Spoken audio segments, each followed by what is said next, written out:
इतिहास में लिखा गया वो सच जो सवर्णों ने तय किया और मिटा दिए गए वो नाम जो हकीकत में क्रांति के असली नायक थे। क्या आपको पता है, जात का नाम ऊंचा था तो बगावत को बलिदान कहा गया, लेकिन नीच कही जाने वाली जाति जब किसी से लड़ी तो उसे दंगाई कहा गया। उसी इतिहास ने रानी लक्ष्मीबाई को झांसी की रानी बना दिया, पर उसी इतिहास ने गंगू बाबा को गुमनामी में दफन कर दिया। क्यों? सिर्फ इसलिए कि वो बहुजन था। आज हम ऐसे बहुजन योद्धा से आपको रूबरू कराने जा रहे हैं जिसको इतिहास में दफन कर दिया गया, जिसे सुनकर आपकी रूह कांप जाएगी। एक ऐसा नाम जिसे इतिहास ने मिटा दिया लेकिन जमीन ने आज तक संभाल कर रखा है। वो नाम है गंगू मेहतर का। कुछ नाम होते हैं जो इतिहास की किताबों में नहीं मिलते लेकिन लोगों की रगों में दौड़ते हैं, मिट्टी में महकते हैं और इंकलाब बनकर जमीन पर जिंदा रहते हैं।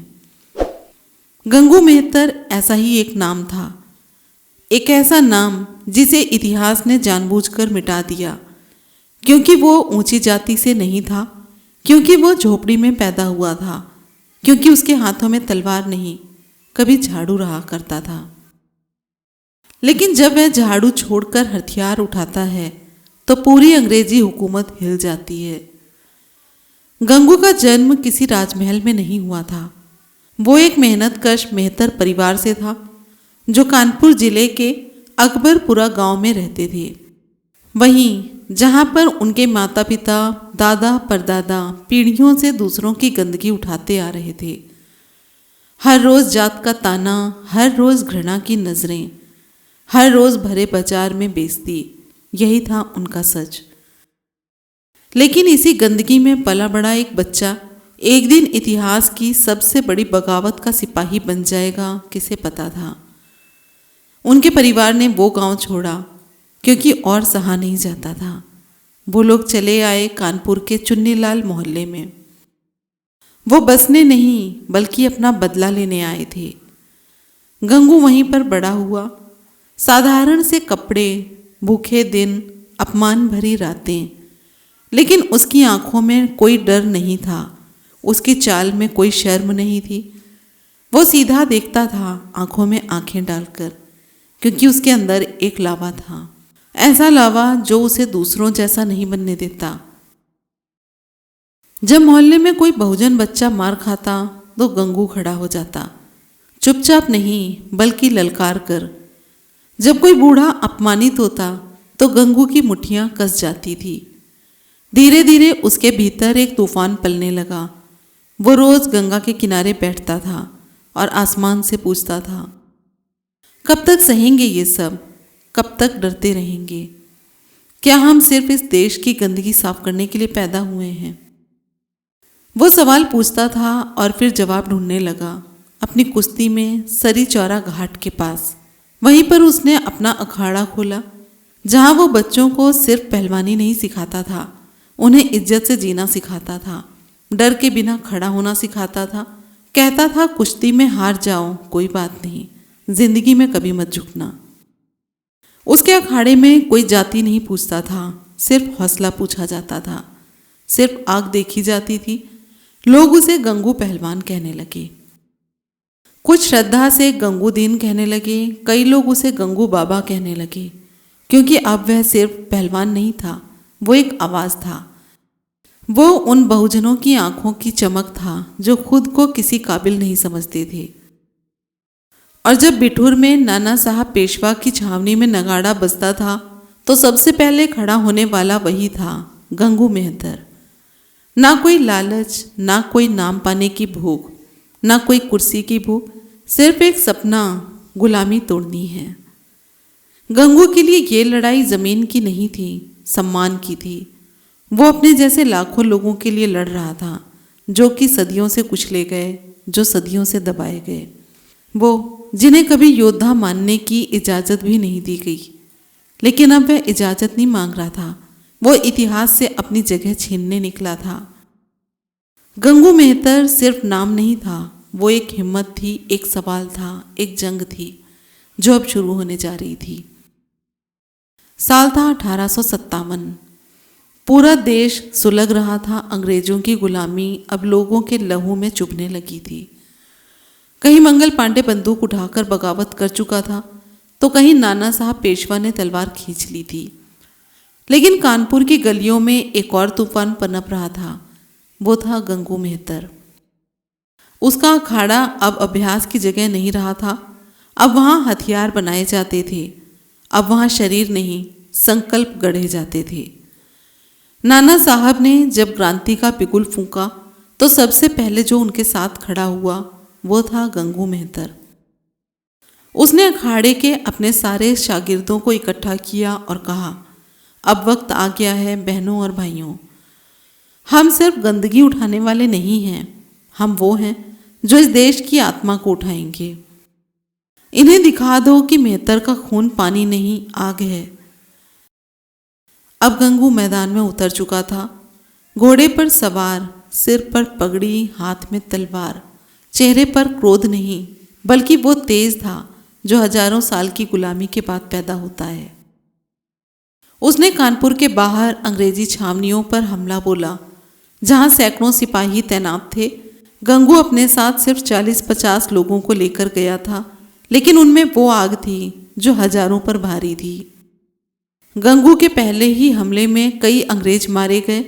उनकी लाशें गंगा में बहती रही। ब्रिटिश प्रशासन घबरा गया। कौन है ये गंगू?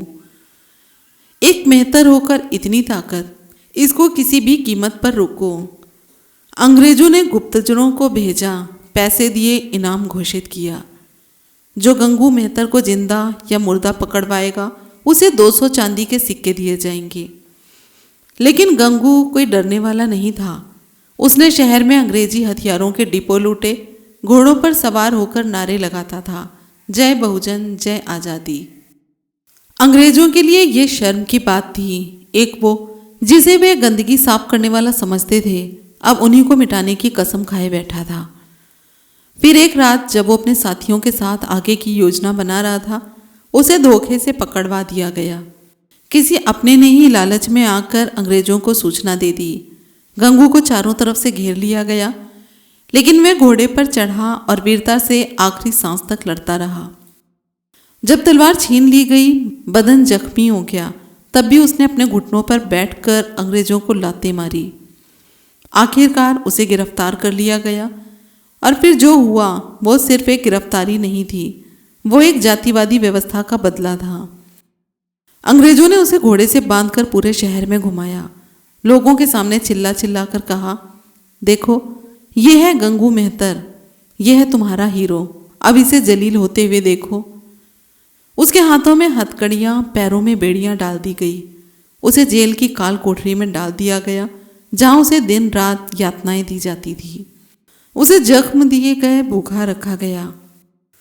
उसके बारे में अखबारों में झूठ फैलाया गया कि गंगू मेहतर ने औरतों और बच्चों की हत्या की है, जबकि सच तो ये था कि उसने अपनी जान हथेली पर रखकर कई बहुजन औरतों की इज्जत बचाई थी।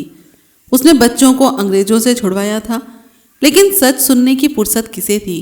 सिर्फ इसलिए कि वह मेहतर था।